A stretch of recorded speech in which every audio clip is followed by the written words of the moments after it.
Alright, so very quickly, modeling and texturing low poly game assets in Blender series, volume 1, concrete block. So, what are we going to be looking at and what are we going to go over in this series? We're going to be going over low poly modeling techniques that are game friendly. So not only making it low friendly, but just general low poly techniques to reduce our poly count as much as possible and make sure it's compatible with as many or all game engines. So that means that tries are friends in this instance, triangles. We're going to add interest through textures instead of through 3D modeling. So instead of modeling in like cracks or whatever, instead we're going to do it through textures. And then we're going to create a UV island, so we're going to UV unwrap it, and we're going to make sure it's game ready, because basically you don't have a UV editor in most or any game engine, so you have to make sure that everything's to scale and perfectly unwrapped and to the right size beforehand, before you import it into your game engine. So we're going to make sure that's ready, and we're going to go over the modular method basically. So I'm just going to use a bounding box and make sure that our game object fits within that, so that we can snap them in a grid-like fashion when we go to build our levels in our game engine. We're gonna finally reduce and prevent stretching and seams in our textures. So we're gonna make sure to attempt at least to try to make sure that there is no seams or stretching visible in our textures when we apply them over our model. And lastly, we're going to do some texture painting. We're going to use some of Blender's internal tools to make our concrete block look as lifelike as possible while keeping the poly count low, and again using textures and texture painting to create the effects we want rather than modeling it. So should be a very interesting tutorial, and hopefully you learn a lot. And this will be a 3-part series. Like I said, we're going to do the concrete block, we're going to do a modern ammo box, and we're going to do a wooden crate. Not necessarily in that order, but we're starting with the concrete block because it's the simplest. So let's get started. Alright, so I'm using the Blender 2.73 release candidate, just so you guys know. However, that means nothing because all modeling techniques from version roughly say 2.66 onwards are all exactly the same. So that's no worry to you. Also, I've disabled Windows arrow effects because I realized Camtasia was dropping about 1 in 10 frames, and with Windows arrow effects, so like the nice see-through windows and everything, with that turned off, I'm dropping like 1 in every 15,000, so that'll make for a much smoother video experience for you guys, and in addition to my new mic. So hopefully you guys are enjoying that. Definitely tell me if my video and audio quality is increased. So anyways, let's get started fully. We're gonna hide the timeline. We don't need that. I don't need the T toolbar. I'm gonna turn on screencast keys. I'm gonna hide that toolbar. And I'm gonna hide the camera, I guess, and the lamps. They're just, yeah, you can see the color scheme has changed. Windows 7 Basic, which is great because I haven't dropped a single frame yet, and we've recorded 2,000 frames. Anyway, we need to create a bounding box.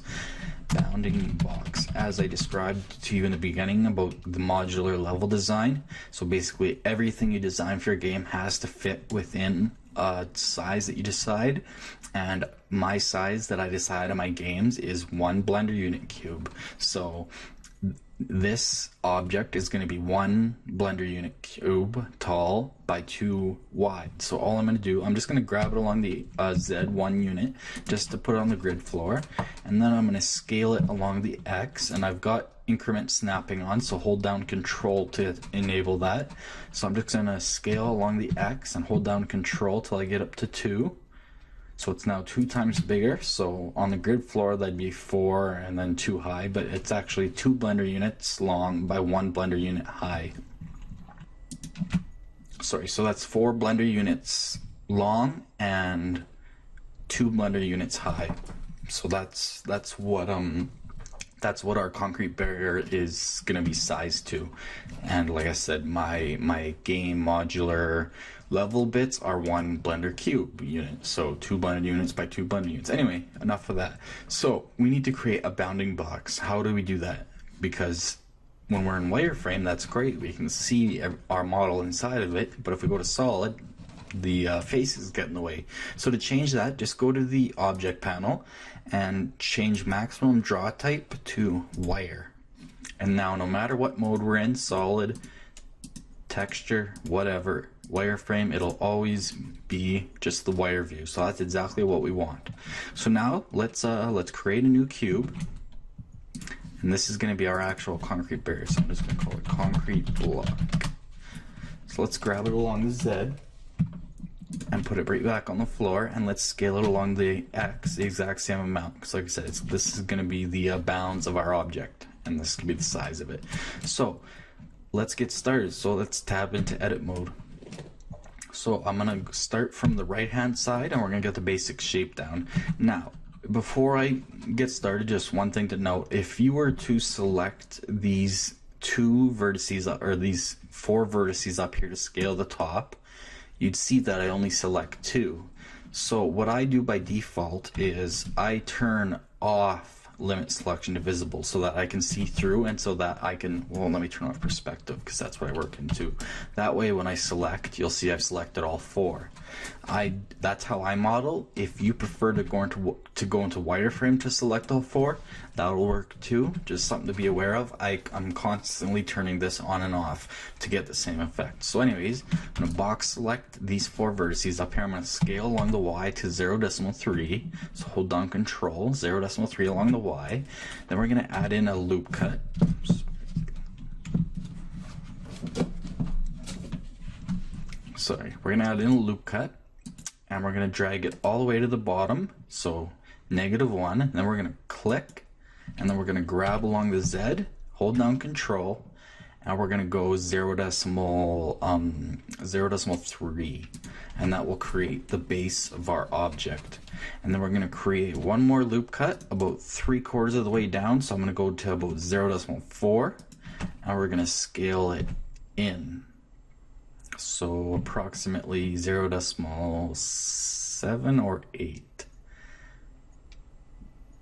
0.8 I think will look just fine. Whoops, I scaled the wrong way, sorry. Scale along the Y to 0.8. Just like that. So now you'll see what this object is going to be made of. And make sure we've got the proportions about right. I think the top might be a little fat, but it'll be just fine. I'm not too worried about it. I'm quite happy enough with that. All right, so that's the basics. We could leave it right there at 28 tries, which is very low poly, but let's add a little more detail because modern game engines can handle more than 28 tries. Even you made an entire highway out of these things.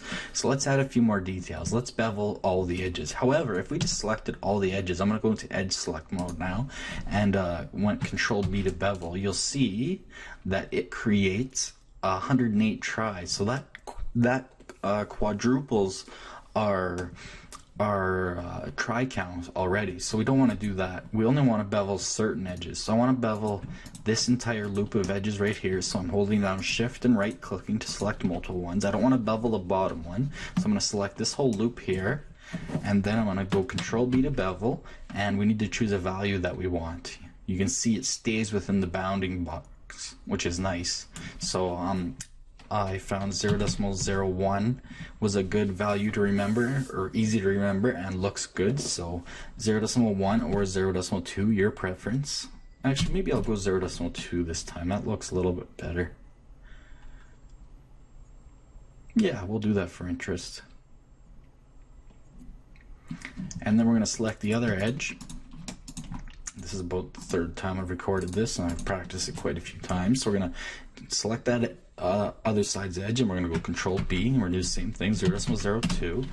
And now we could stop there. We've got the edges beveled. However, there's two more edges of interest. There's this top edges and this edge right here of where the base starts to create this curved shape. Now, this one we don't want to bevel because it's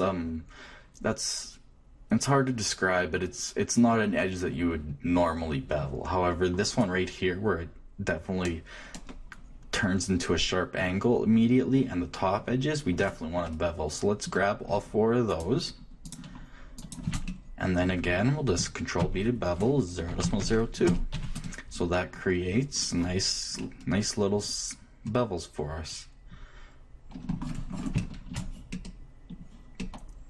And I've played around with this, and it can be better to bevel the top edges first, but it doesn't really matter too much. Anyways, again, we could stop right there at 92 tries, but let's go further, of course. So, I don't need to look up any reference images to know what one of these looks like. However, we do know that they have that little cutout in the middle so that there's feet on them. And in previous recordings, I have created the holes for the palette forks too, but it just leads to a bunch of extra modeling and geometry. And do you really need it in a game? Probably not. If you need it, yes, model it, but we don't need it. It just adds a little bit too much complexity to what's essentially a prop. But anyways, to model that little cutout that creates feet so that basically these things can sit on an uneven ground because they're used in construction areas, we're going to make an edge loop cut. So that's Control R, and we're going to put it right down the middle, and then we're going to right click to just leave it right in the middle, and then we're going to do another one right in the middle of this side and right click, and then we're going to do one last one right in the middle, and we're going to click. And then very simply, we are going to take this edge and this edge. We're going to press W, and we're going to subdivide those. So if we go into vertex mode, now we have vertex right in the middle, so you can see that shape that we're going to cut out. And for simplicity, we're going to use a knife to cut it out. So press K to bring out your knife tool, and make sure that it's highlighted with that red circle right over that vertice right there. And then start your click there, your cut there, I guess. And then make sure you press Z so that cut through is on. See that turning on and off on the bottom? So we want cut through on, that way it'll go all the way through to the other side. Most of the time, it's a little bit finicky sometimes. So we're gonna go to this point now. Then we're gonna go to the middle point, then we're gonna go to that point, and then we're gonna go to the bottom point, and then we're gonna complete the loop. So make sure that highlight turns to the red color at the last one. So click it and then enter, and we should have a cut all the way through now. If we go to the other side, yep, perfect. So what we can do from right side is we can take face select mode, and we can delete all these faces. So delete faces. And we can choose the other one too, delete faces, and that should give us a nice cutout. Yes, we need to delete these ones too. So delete faces. Perfect. And now these two lines here, you might think like that's extra geometry. No, that's actually just the bounding box, so don't worry about those ones. But we do need to reconnect these faces on the inside, so let's do that. So just select these 4 points and fill. Now usually I use the F2 add-on, which is great, but I don't use any add-ons in my tutorials, I've decided. So just select all 4 points and fill, and everything's good. Now let's just make sure our normals are fine. So select all, press T, and then under shading / UVs, just hit recalculate, and that'll make sure that all normals are pointed in the right direction, which I'm sure they were, but just a good thing to be sure of. Alright, so that is 125 tries now. So let's get rid of some of this extra geometry. We can get rid of these loop cuts now. We don't need them. They were just a guideline. So I'm going to Alt and right click on one, and then I'm going to hit X and delete edge loops. Ooh, that didn't work out as I intended. Okay, let's select this. Select the middle one and hit X, edge loops. And then select this one and hit X, edge loops. And that's still not doing it right. So now these ones obviously are not going to work. If you deleted them, it would ruin our work here. So just select these lines and just hit X and then dissolve edges, and then those will be gone. And on the other side, you don't have that problem. So the way to fix that is to unsubdivide those faces. So we could take these two edges and dissolve them. And then we can take, oh, it automatically gets rid of the extroverts for us. Perfect. Alright, perfect, awesome. So now everything is exactly the same on both sides. Perfect. I'm happy with that. So we have a nice even 56 verts, 100 edges, 46 faces, and 108 tries. Good start. So there's more things we could do. We could add holes for like those construction signs they sometimes put in them. There's a few other things we could do. We're not going to get there quite yet.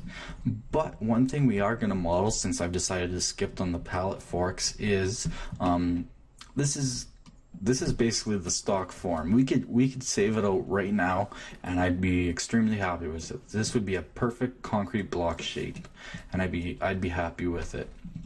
But instead, let's add a little damage. Now, you could create a series. You could create some like this. You could create some with a little bit of damage. You could create some that are kind of crumbling, and then you could create some that are like completely destroyed. So that would be kind of fun. So I'm going to go to front view by pressing numpad 1, and I am going to cut out the right hand side edge.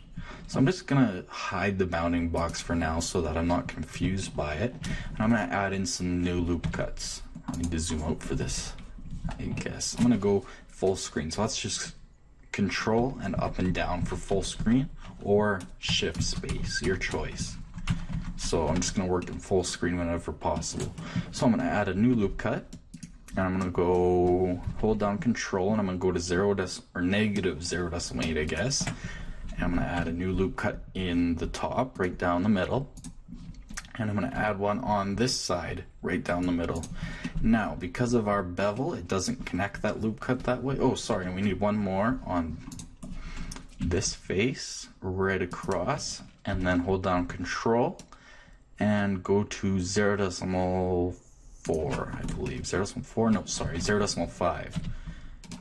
It's hard to tell without perspective. So edge slide, 0.5, click. So there we go, we have a nice square. And we need to do one more here. These aren't true edge loops, so it's kind of confusing. So again, 0.5. So there you go, we have kind of a cube there that we can cut some damage out of. But again, since these aren't true edge loops, we need to connect these two little spots. So let's just fill those in for now by selecting both of them and hitting F. And that'll be good enough to work with. So now, let's go into face select mode, and let's circle select all these faces, except because we didn't do this properly, it grabs those extra faces. Now to fix that as quickly as possible, I've done this mistake every time I've recorded this, just delete these faces, but go only faces, and then simply select the 4 vertices again, and just fill the faces back in. This one's actually a quad. Or sorry, not a quad, it's got an n-gon, but we're going to be triangulating everything in the end, so don't worry too much if they're quads, n-gons, or tries. We're going to be doing all tries in the end. So there we go. Everything's fixed. Now if we circle select, in face mode, we get just those 7 faces that we want to use. So now, this trick I learned from Jonathan Williamson is just to hit E and then right click, as if, well, we did create extra geometry essentially, but as if you were going to extrude, and then just go W and select smooth.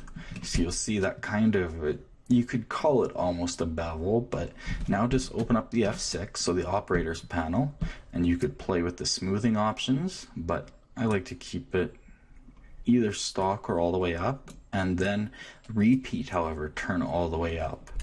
And again, smoothing, you could play with that a little bit, but it's really gonna have little effect, so it's best to turn it all the way up for what we want, because we want this to be like a kind of a concave piece of geometry. So now let's go into edge select mode, and let's select these edges and let's edge slide them. So double tap G and hold down control, and let's just slide them back 0.3 blender units.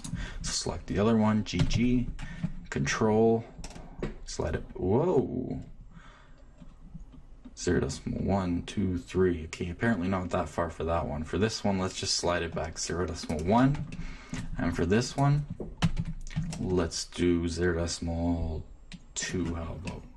That's not quite what I was looking for, but actually that looks like it'll work out quite fine. It's a little bit different than I've done before, but that should work out actually.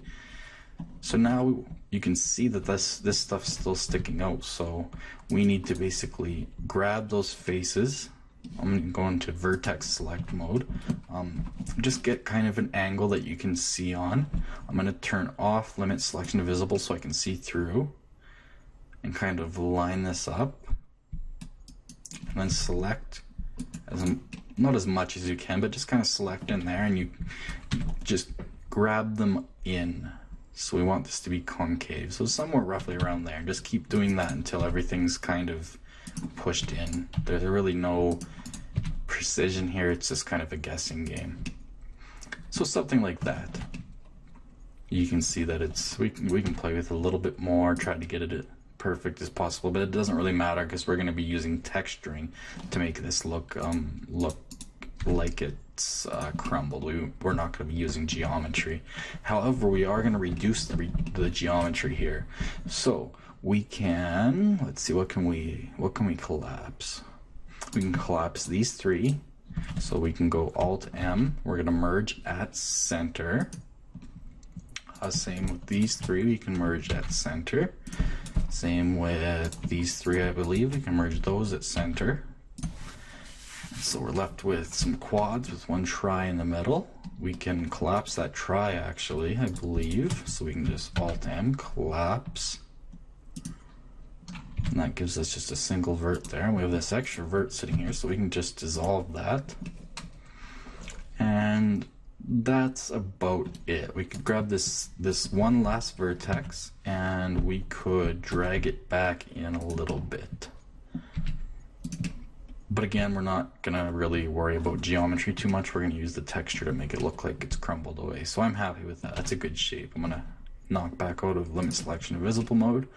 Yeah, that'll work just fine for our needs. All right, cool. Oh, never mind. All right, so let's get rid of this extra geometry again. So I'm just gonna Alt right click on this edge loop and hit X, edge loops. And that's created some tries, but that's just fine. Let's delete this one. Again, it's created some tries, but that's just fine. And this one lastly. And again, it's created some tries on top and stuff, but that's no problem because we're going to be working with tries in the end no matter what. So we have essentially completed our concrete block. I'm going to turn on the bounding box, just make sure that nothing has gotten through it. Make sure it's still within the confines if you're using the modular building method. Sorry, which I do. So if you don't, do some reading up on it. There's a good book by Alan Thorne called Using Blender and Unity Together to Create Video Games or something. Just Google Alan Thorne Unity Blender. It's a very good book. It was released just this year. I'm using version 2.71, and he goes into the idea of modular building design, and it's how the pros build most of their levels. But anyways, next up. So yeah, we're at 132 tries. That's quite low. Again, you could save it just like this, and actually I am going to. I'm gonna save it just like this. So let's just save it. I've already had a folder with my previous attempts, so I'm just gonna call this concrete barrier V2. And I'm just gonna call it concrete.blend. Alright, so we are good to start unwrapping. So let's split our window and open up the UV/image editor. Now, unwrapping objects with tries is interesting. Let's turn off the bounding box. We know that it fits within it, so I'm just gonna hide it for now because it's just gonna get in the way again. And so yeah, whoa. So yeah, unwrapping object with tries becomes a problem, and so it basically means that seams are worthless because if we were to unwrap something like a quad, for example, let me go into edge select mode, select 4 edges out of a quad, mark them as seams, and then hit U to unwrap. It unwraps just fine. However, when it comes to tries, that doesn't work so easily. So the easiest way to do this is to project from view. And since this is a very simple object and not organic, and we just have, you know, top, bottom, left, right, front, back, whatever views, we can just use project from view to create a very accurate model, or UV unwrap. So let's start from the front, and we are going to just box select with limit selection of visible turned on, and that should select everything you can see from the front. I've noticed in previous recordings it's missed parts before, but we're good there. However, we want to this whole part that's going to be the crumbly part, that part we're going to do separate. So let's just go into face select mode and deselect those by holding down shift and right clicking on them, or using circle select and middle mouse clicking. So we're going to unwrap that separately. So yeah, that should be everything that you would see from the front. Perfect. Okay, I'm happy with that. So just go back to front view. This is very important. So front view and orthographic, make sure that's how you're set up, and then just hit U, project from view. So now we get the exact view that we would from the front, just like that.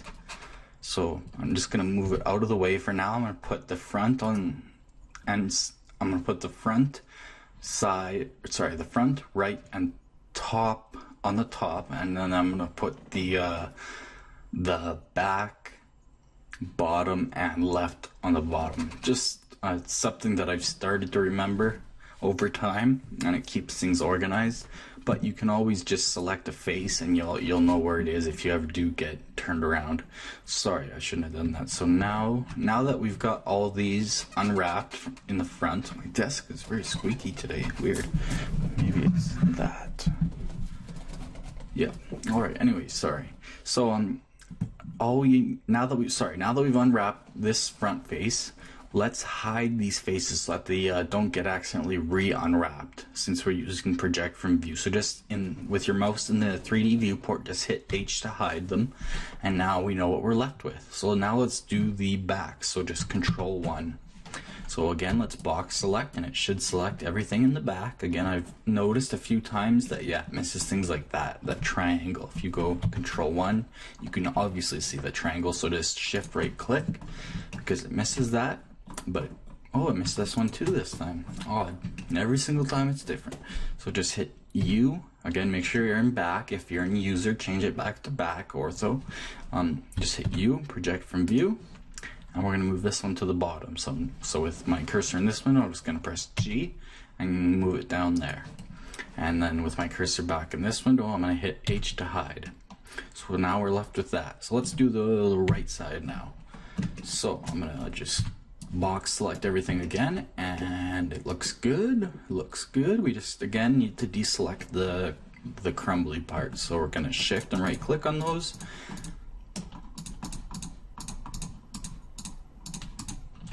Go to right view, side view again. And I guess this actually, you would see this from the side view, but I want to do that as a separate piece. So that's something not to worry about. So anyways, just U, project from view. And the right's going to go at the top. So I'm going to put it there, and I'm going to hide it with my cursor in this window, pressing H. Let's move to the left side, so that's Control 3.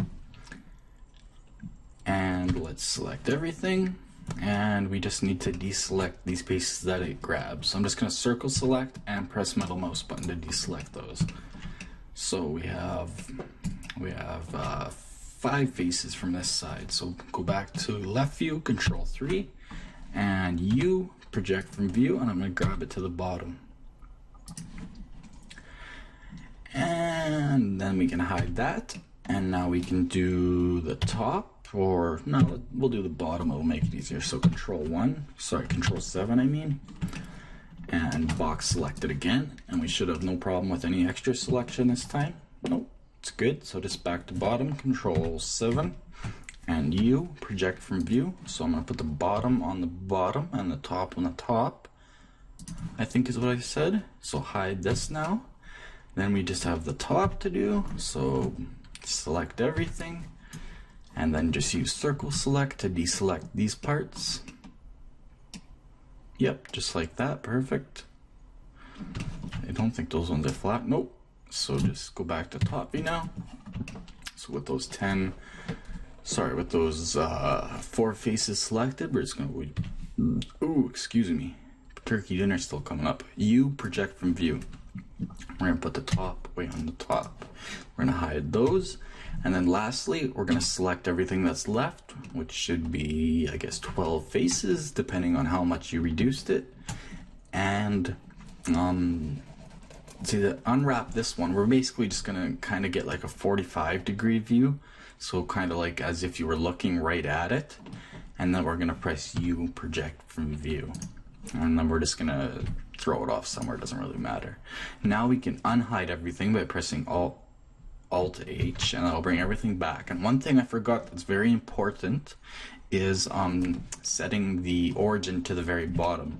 So let's tab out of edit mode into object mode, and let's quickly, with this object selected, your concrete block, hit Control Shift C and go origin to 3D cursor, which should be at the center. If it's not, just reset it to the center, Shift S, cursor to center, and then reset the origin to the center. That way, we'll go to side view. That way, game engines know where the bottom of your object is and where to import it from. So most game engines want the origin at the bottom center of your object, at the very least the bottom. Otherwise, you can and will run into issues importing and especially lining objects up. So that's very important. And we have our UV island to start working with. So the first thing we're going to do with everything selected is hit Control A. And what that does is that will average out everything that it projected from view with. So we need to choose where everything's going to go. But before we do that, we need to kind of set everything up. So we need the front to sit somewhere, and then we want the top right next, and then we want the back. Those are the important ones because we want to try to minimize seams. Basically what I mean by that is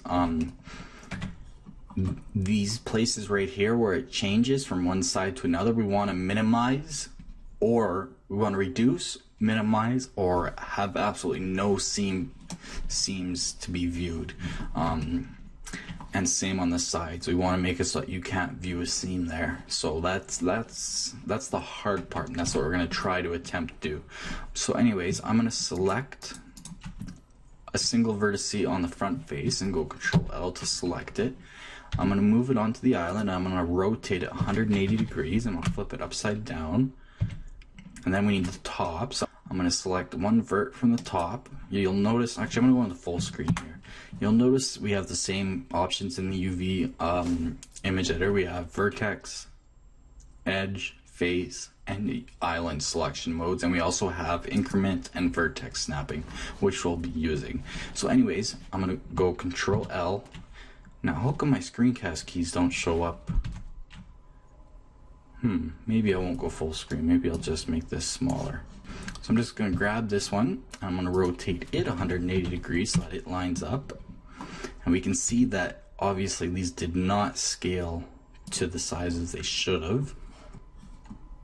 And did I miss a bevel?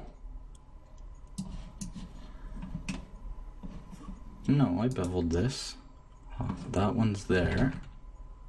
Oh, the bevels just ended up on the sides, right, because you see that from the side, but you also see it from the top. I didn't think about that this time. We could redo that. I guess it doesn't really matter too much. I guess we'll just instead line this up with this one instead of lining it up with the outside. However, that might create seams, so something to be aware of is you want those to be on these ones so they line up. So anyways, I'm going to select the back face. So with that selected with one vertex, Control L to link the rest of it. I'm going to grab it, and it is already in position, I believe. This face right here, yep, perfect. And then we should have the big fat faces right here, which I know they already line up. Alright, cool. So that lines up exactly as it should. So now we just need to make sure it's the same size as the other side. So we're just going to roughly line it up, And yep, it looks pretty darn close. So that will prevent seams in itself having similar sides, the same size. However, we need to get this lined up with its other side, with its sister, I guess, if you will. So to do that, we are going to use vertex snapping. Where are you? Vertex snapping. So I'm going to put my cursor right here. I'm going to press G and then X so that we're grabbing along the X, and then I'll hold down Control to snap, and I could snap it to right here, and you'll see that that line snaps to right to that point, same as up here, but we want to snap it. Actually, yes, that's exactly where we want to snap it to. So now all these points line up perfectly, and if I had remembered to put the bevel on the top, they would line up there too, but we need to line up the top to do that. So we're gonna select the top just like that, and we're gonna line this up. So not with this edge because we forgot to put the bevel there, but the inner edge here where the bevel starts. So GX, hold down Control, and snap it right to that point. So you can see we were off by 0.1425 blender units. So now that is lined up perfectly. It's a perfectly straight line. And double check, you could even grab the whole row of edges, and you could go SX0, and it would straighten them out. You can see there was a little bit of discrepancy in there because of the triangles. And you could also go and do the next line. There's also the W straighten or align options that does the same thing.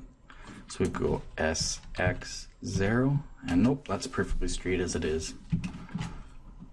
So going to the other side, let's make sure everything lines up. So I'm gonna grab this side, so these sides of the back face, and I'm gonna go GX, and I'm gonna snap to here and make sure that it lines up.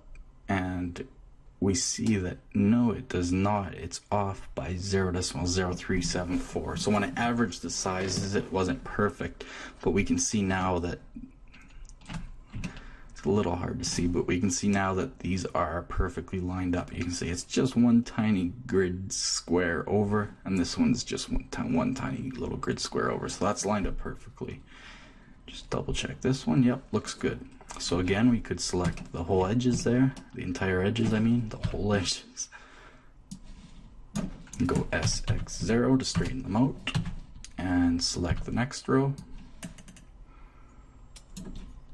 Actually, before we do the next row, we need to scale this one up because you can tell it's way too small, obviously. So let's select these points right here because they need to be stretched out. We know that side is sized properly, but this one is not. So we need to grab along the X, and I'm just gonna guesstimate to start, so somewhere around there. And I'm now gonna go GX, and then I'm gonna hold Control to snap to there. So I'm snapping to this vertex right where my cursor is. It's harder to see in this one. In 3D viewport you get a nice little circle, but you have to just trust the computer when it comes to the UV/image editor. So yeah, we had to move it 1.1811 blender units. So now it's scaled perfectly to size. However, these 2 points are off, but I believe that's because of the way we cut it out, so that shouldn't be an issue. So next, we are going to grab that edge that I was talking about before, all those points. Make sure I didn't miss any or grab any extra, nope, and scale X0, and there appeared to be no movement, so everything should be straight. And you could do the same with these. You could go SY0 to make sure they're straight, but I already know they're straight because we projected from view. I'm going to trust that it's fine. So now I just want to join these together. So I'm simply going to take these. I'm going to put my cursor right in the corner here, and I'm going to go GY to bring it up. Hold down Control, and I'm going to snap it right to that point. That way when we do our texturing, it'll go all the way right over, and there should be no seams to see. And if there is, we're going to do some texture painting to fix that. So I'm going to do the same with the bottom one. I'm going to put my cursor right there and go GY and snap right to that point.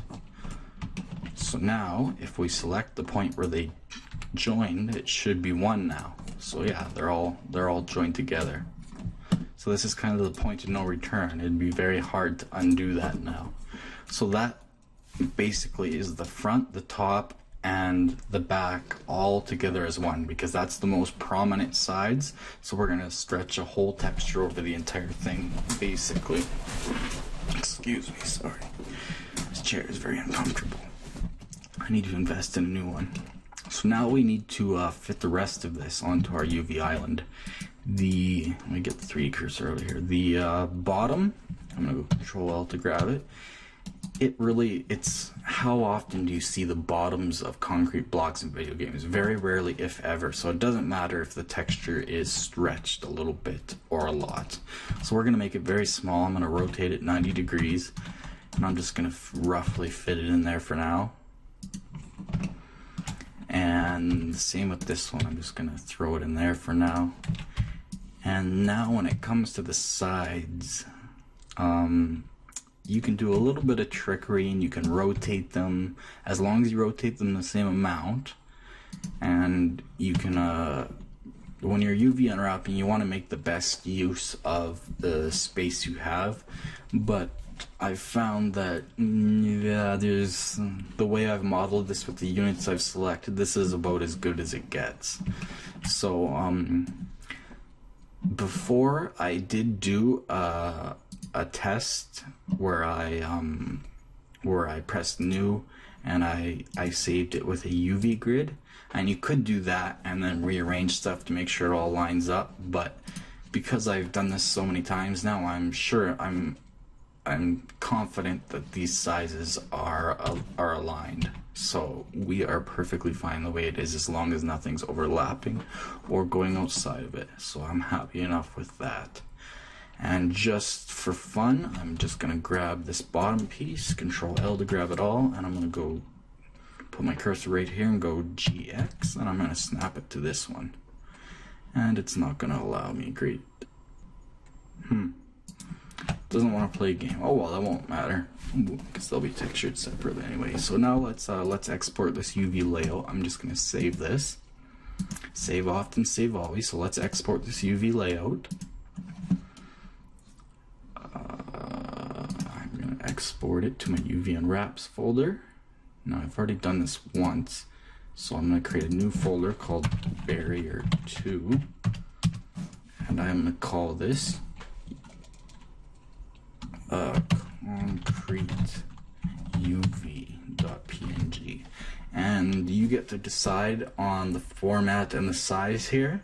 I'm going to use PNG just because it's a pretty standard, but you could use an SVG too if you wanted, but PNG is pretty much a standard.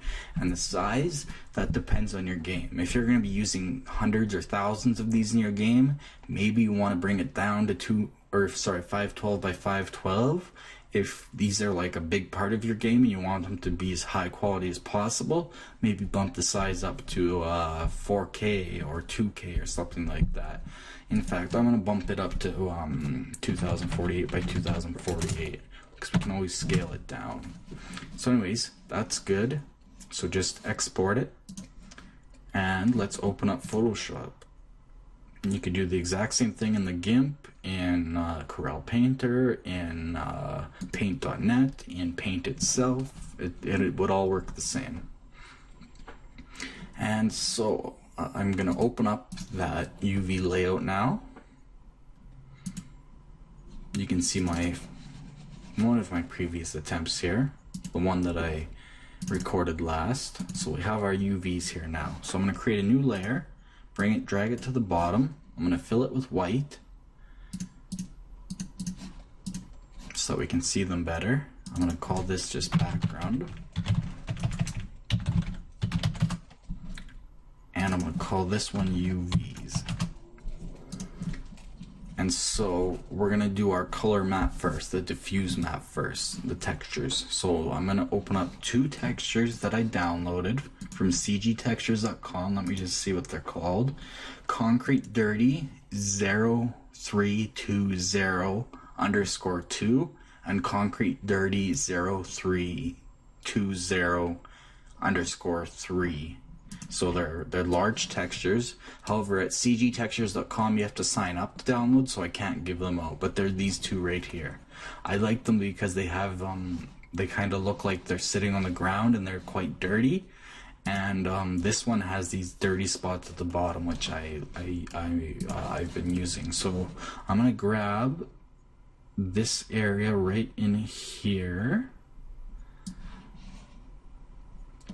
and I'm gonna use that just like so. Maybe to there before that stain starts, because we're gonna be using the clone brush in Blender and maybe in Photoshop to get rid of seams. So we're just gonna copy that out. And we're gonna paste it into a new layer, into our diffuse map that we're working on. We're gonna put the UVs on the top so we can see what we're doing. We could even turn the opacity down a little bit if it helped, whatever you prefer. But I am going to flip this. Well, I don't need to flip it, I guess. I'm gonna align it. However, I want the dirty part right on the bottom. So I'm gonna zoom in, and yeah, I want this dirty part right on the bottom of this is the base of the back face, so that it kind of looks like, you know, because the bottom would obviously collect dirt and grime over time, and these scratches and such, they go down, so that if I was to do this the other way, if I was to rotate it 90 degrees, that would look kind of weird. Everything would be on the edge and that would just look silly. So I'm gonna scale this. That'll compress the detail in a little bit, but I'm going to scale it about, I guess, 70%. And you can use any texture you want, whatever you think looks good. I'm going to do it about like that. And then I'm simply going to duplicate this layer by pressing Ctrl J. I'm going to flip it vertically, so that we have the same kind of idea at the bottom there of the front face. We have that kind of that look like the dirt's all at the bottom. So I'm just gonna line it up roughly with the other one, and then we just need to decide which one we want to look on the top. So this is the top face here, obviously. We already know that. So I am, let's see which one looks better. They're the same, they're just flipped. I think this, well, which one will be easier to work with, however? This one will be easier to work with in my opinion, because that way the scratches move all the way onto the top, and this side it looks like, it doesn't really matter too much though. So to fix this, we need to get rid of this seam in here. In fact, you can almost see a seam in here too, but that's just from the photograph. There's a natural seam there. That could be kind of annoying, but I'm not going to worry about it. So we're going to use the clone brush tool. Where are you? This one right here, the clone stamp tool. And if we were to use a soft brush like this, it really gets rid of a lot of the details. So we want to use one of these ones that Photoshop ships with. That's really just splattery and grungy. That's way too big. Something like that is perfect. Let's see, what does this one look like? The more dots and stuff, the better this works. Yeah, something like that. And you can use your you can use the what would you call it, the square brackets to make your brush smaller and bigger.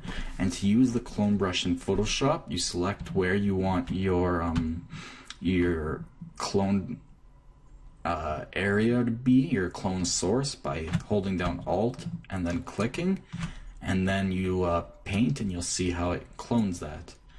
But you'll see if I click and drag, I get those streaks, so it's best to just click, do a bunch of clicks. And this could be this brush looks like it's too big, but we want to get rid of that seam essentially. So I'm just going to quickly bring out my tablet, and I'm gonna just time lapse this. But yeah, that's the general idea. Just get rid of the seam as best as possible. It's good enough over here that we can finish that off in Blender. Same with right here. It's just this little middle part. That seam is very, very obvious. So we're just gonna try to get rid of it as much as possible and make the brush a little bit smaller. And I'm just gonna, yeah, I'm gonna tap and just try to get this and you'll see that little crosshair come up. That's where it's cloning from.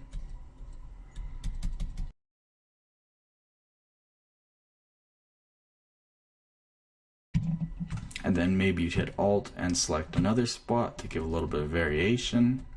I'm pressing hard, I'm tapping with my pen even here, just to get rid of that complete seam.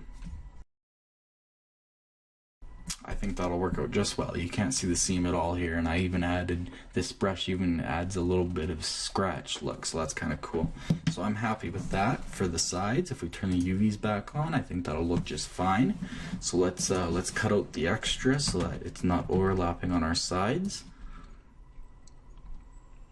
Just like that on each layer. And we can merge these layers down, and we can just give them a name. We could just call them sides.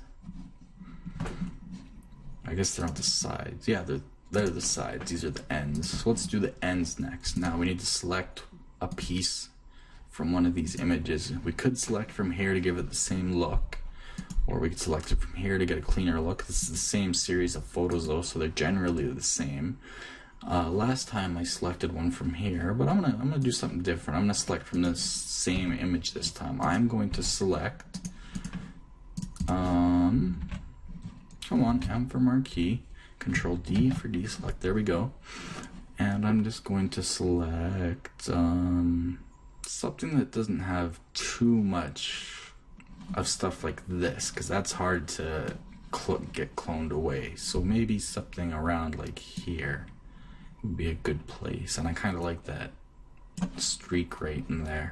So, and that'll be a good look for the bottom. So I'm gonna cut that out. I'll copy it, I guess. And I'm gonna bring it back to our UVs. Oh, looks like it's even a perfect size. Let's see here. Put the UVs on top of that. We can call this layer, whoops, ends. Zoom in here. Yeah, that actually fits quite well. I'm going to scale it down just slightly, so you can go Control T for transform. Hold down Shift and scale it slightly. So about 93 to 95%. And I'm just going to align it. Yes, I like the look of that a lot. That'll look cool. So I'm just going to cut off the extra.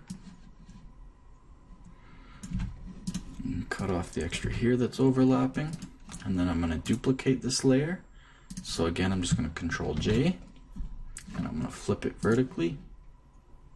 Oh, sorry, I didn't need to rotate it. I'm thinking of an older recording where I rotated them. So there. They will have the same texture, but again, you won't really notice that. And if you wanted, we could even we could flip this one horizontally to make a little bit different, but again, it doesn't really matter. Now, for the parts down here, the bottom, again, it really doesn't matter. You're never gonna see it. Just pick something that's kind of nice and clean. I'm just gonna grab a spot right here, paste it right over top of it. I'm sure that'll be just fine. Just like that. I can call that bottom. I can hit Control E to merge down ends. And now for that crumbly part, we need to choose a part that, excuse me, that looks very crumbly. So something that's darker and that looks very crumbly. So M for marquee, Control D, deselect. I could use these crumbly bits in here. That would look neat. We could try that. I haven't tried that before. What's in this image? This part right here would look good too, so would these crumbles. But yeah, maybe I'll try this part right here. I will select this one right here that has that little concave piece. Now this is going to be hard to clone, but we'll give it a try. So let's put it right over top of it. I'm gonna try to align that hole in the image with the center of it. So looks like I need to rotate it. So I'm gonna rotate it.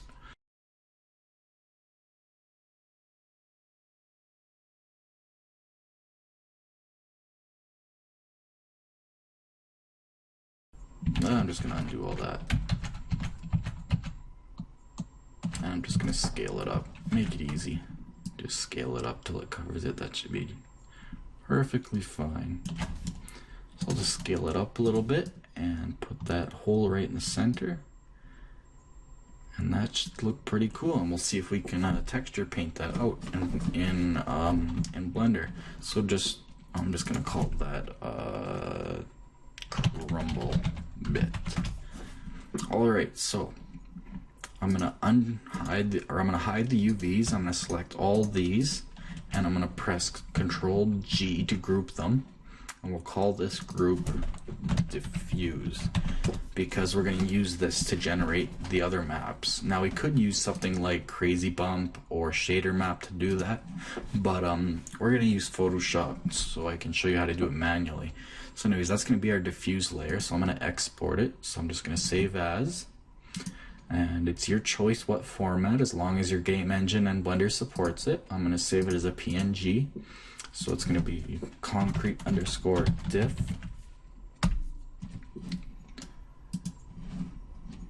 So we're going to hop back into Blender. I'm going to get rid of the UV/image editor window. I'm going to go into material mode and object mode. I'm going to make a new material. I'm just going to call this concrete.mat. Oh, I'm in Blender render. I should be in Cycles render. That would be helpful. And we're going to use nodes. And for now, I'm not going to go into the node editor. I'm just going to switch color with an image texture. And I'm just going to open that one that we just made.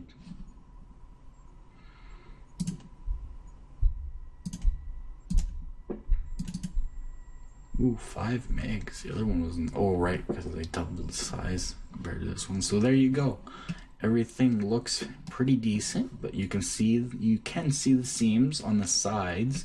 We lined everything up in the UV image editor so that the sides, the top, and the back side is fine, but the ends is where you're definitely going to see seams. So we're going to clean that up with some texture painting and this crumbly bit. It actually turned out better than I expected, but we're going to do a little bit of texture painting to fix that as well.